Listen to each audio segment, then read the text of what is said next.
The views and opinions expressed on Speaking My Mind are of the commenter and does not reflect the views of various platforms. This commentary is protected by the First Amendment. My name is LV, and I am speaking my mind. So here we are in America, 2025 edition. The orange man's health is crumbling faster than the lies he still peddles, yet his followers treat every wheeze and stumble like divine prophecy. MAGAs, let me guilt trip you for a moment. When you shout about strength and greatness, does it feel good knowing your golden calf can barely string together a coherent sentence without looking like he needs a nap and a nurse? This is the tough guy you defend. One cheeseburger away from collapsing into a Big Mac coma. Reality check, folks. No amount of Orwellian propaganda can hide a body that's breaking down in front of the cameras. But let's zoom out. Where are we now as a nation? Struggling through lies, half-truths, and distractions. They rather feed you culture war junk food than address the rot of corruption, greed, and incompetence at the top. And speaking of rot, let's talk Epstein. The files are there. The names are there. And women, we're talking brave women, stood up to Congress and demanded release them all.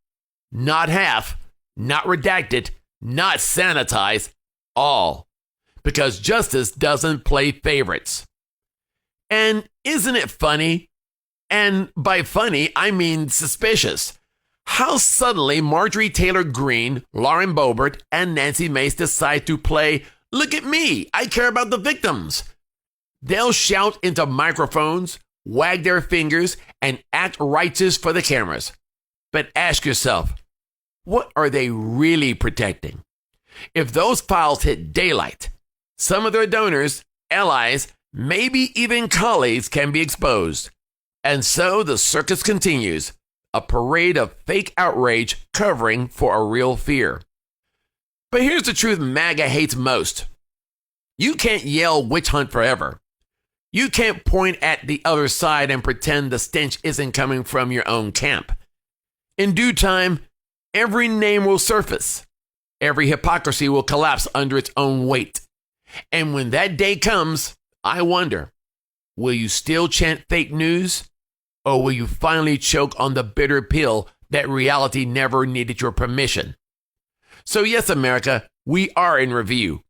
We're battered by lies, betrayed by leaders, and burdened by those too blind to see it. But the truth has a nasty habit of outlasting propaganda. It may be delayed, but it's never denied. My name is LV, and I have spoken my mind.